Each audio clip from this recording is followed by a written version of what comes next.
adjectives are supposed to help a sentence. But when you're talking about a person, I kind of feel like they just take away. Because once you add an adjective, there's no more mystery. It just is what it is.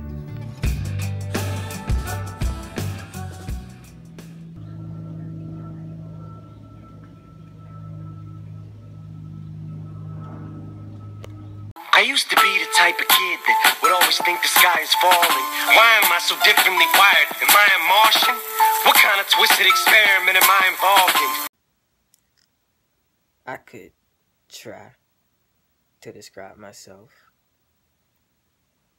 I could try.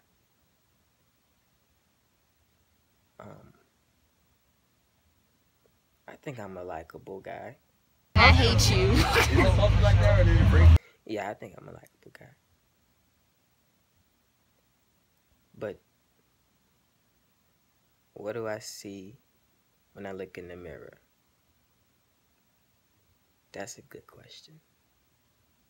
I'm out of my mind, out of my mind. I'm out of my mind, out of my it's B.O. I'm out of my B, out of my I'm out of my mind, out of my mind. I'm out of my mind. G got it, oh my. I was doing fine once upon a time till my brain left and it didn't say bye. Don't look at me wrong, I'm out of my mind. Like Nostradamus and Da Vinci combined. So paranoid of espionage, I'm watching my doors and checking my blinds. My brain's on vacation, they're telling me, and I'm bipolar to the severity.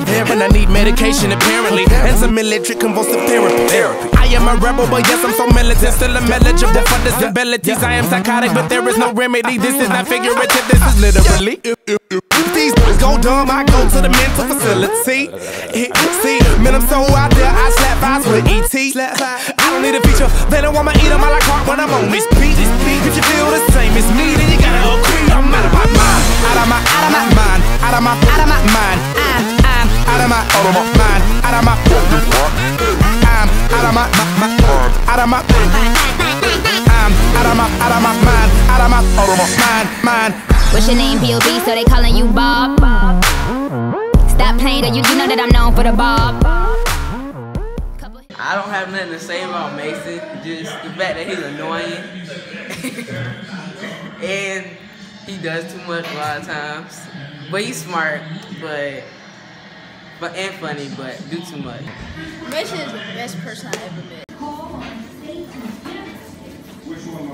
Winning in the classroom this year. Rise up. Play to win your share of $1 million every week this football season at DraftKings.com. With 1 week fantasy at DraftKings, you can play when you want with the team you want.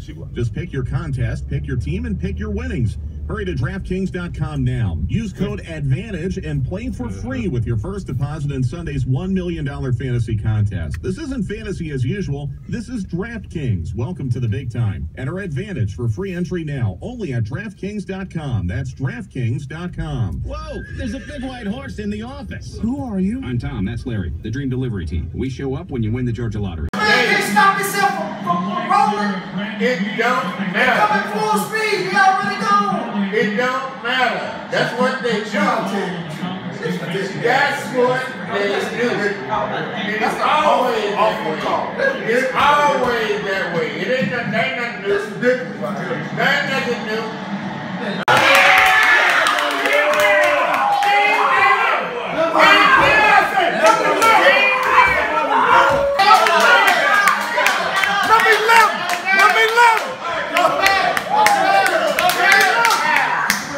Well, I think Mason Ayers is, I think he's a pillar of consistency within the community. And, I honestly feel as though the guy is just really doing what it takes to make a difference within the community. I mean, the guy's going out and he's doing different jobs and he's working, he's acting, he's doing his thing.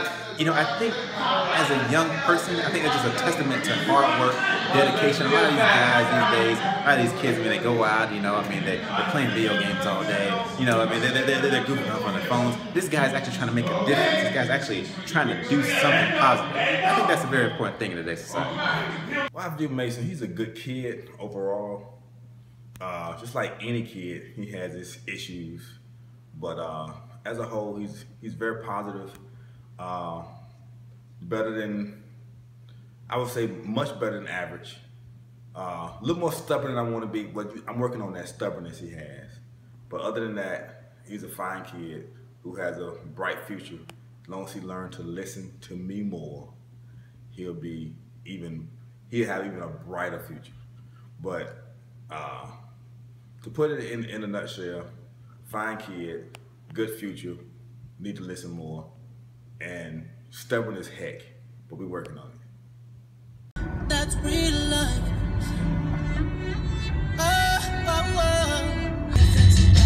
About it. Wait, hold on. Let me think. I don't want to say Mason is a butthole. You are a butthole at times. Mason is a butthole at times. Not all the time. He's a good kid.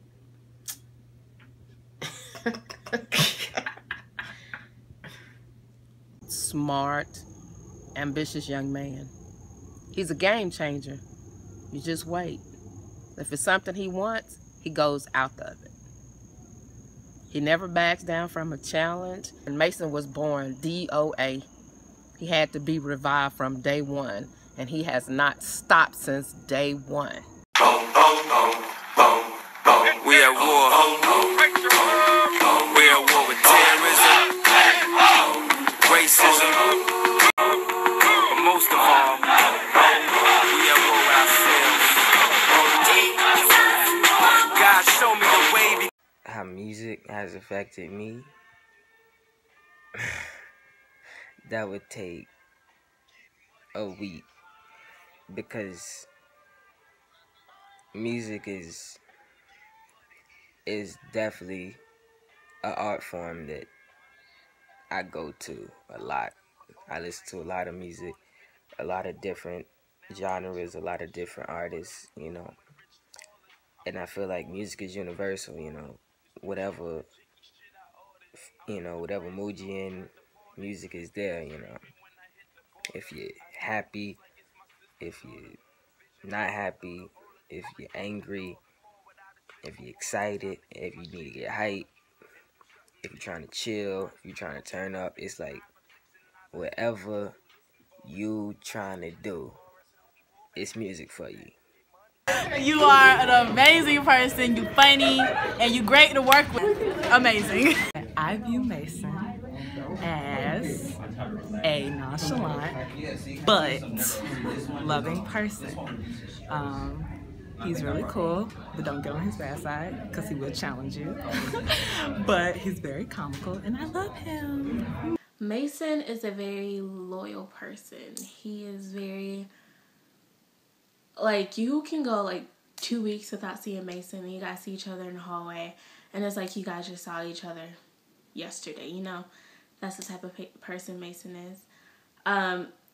He's hilarious. Mason is so funny. Random at times, but he's funny. Smart. He is very smart and sweet. He's very sweet.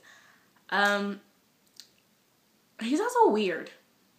When I said random, I meant like random weird. Like, I remember me and Mason had math together, and like I sat with my back towards the door, and like he would just like come out of nowhere and whisper in my ear something so stupid or something so random. But yeah, Mason is a kind of friend that everybody needs. You want to know a physical characteristic I'm unhappy with? Well, I'm going to let you in. I'm going to let you in on the pain, the struggle. Have you ever had a conversation with somebody and you had to do this the whole time? Have you? Have you ever left a conversation with a crick in your neck because you had to do this? If you haven't experienced that, then you just haven't lived the struggle. It's a different kind of struggle. When you walk down the hall, or you walk down the road, or you take a picture with somebody, and all you can see is the dude from the Proud Family. Just Remember that guy? You remember that guy. You can never see his face, only his neck. That's what I feel. That's what I live. That's what I deal with. On a day-to-day basis. I'm just walking and I just gotta do this. Wanting to say I'm not sure. I'm average height. But then I say that and I look around and I'm like, okay, maybe I'm not.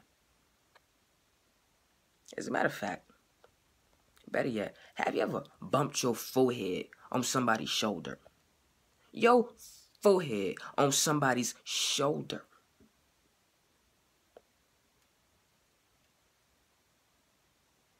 It's sad. It's disrespectful.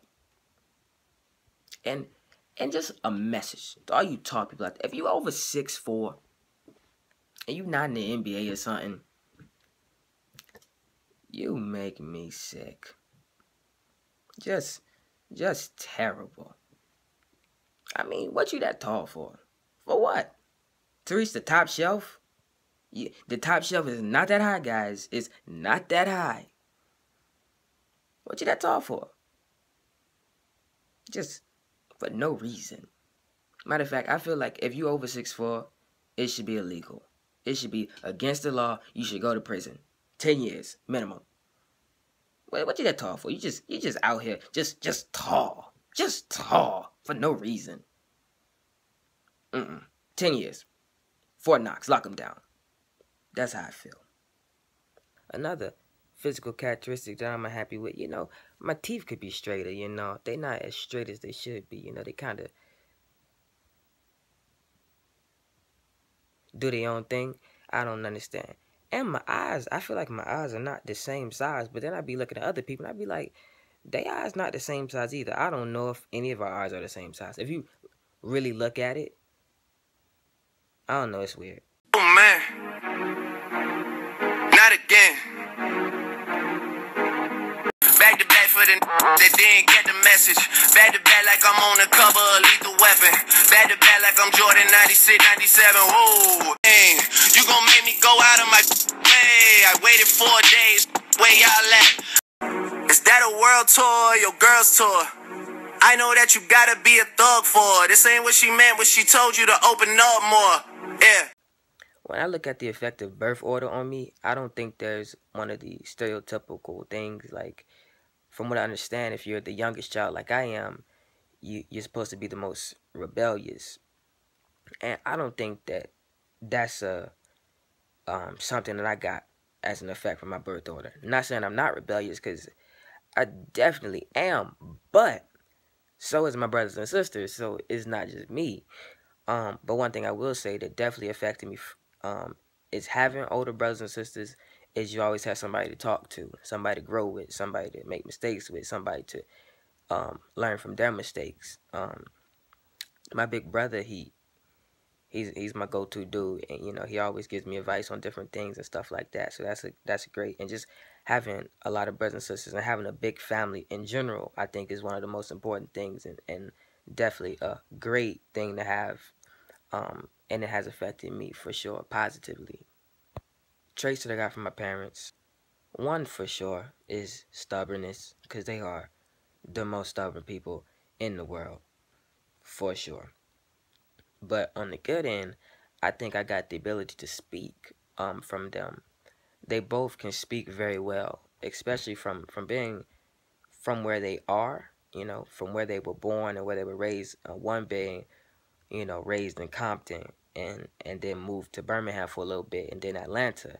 The other being raised in Missouri, Howardville, then moving to Texas and Tennessee, then to Georgia. They have been around a lot of different, you know, types of speaking and types of cultures, and through all that, they still both speak very well. They don't have like a deep accent or anything. They speak very well, and I have that ability as well to speak and have a clear thought and be able to construct a sentence the way that it should be constructed, and be able to carry a good conversation without sounding unintelligent or uneducated. I think that's something very important that I probably got from them, because they are both great speakers and they both talk a lot. 'Cause I am whatever person you say I am. If I wasn't, then why would I say I am? What do I see when I look in the mirror? First of all, I think that's a great question, you know. But like I said earlier in the video, I don't like to use adjectives and put adjectives on a person because I feel like that puts them in a box and it limits the need or the want to get to know somebody deeper than what's on the surface. But I've allowed myself to contradict that throughout the video thus far, so I'll continue to do that for the sake of the video right here, slightly. By saying these simple things. When I look in the mirror, I see a person who's extremely passionate about art, that's visually, sonically, and through innovation, sports, positivity, and the youth, man. And those few things go into the broader picture of what makes up, you know, my build up as a person and my character. Who am I? Well,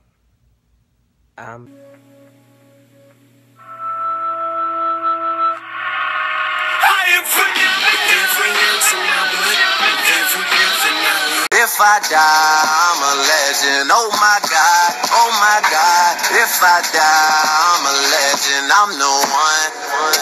About what he rap about. I really pulled Meek Mills at the trap house. Just like I seen Doe B with a OZ. Turn around 2 weeks, had a home key. Just cause I said it's a joke. Did the dope game did like this? Go the nigga win the show.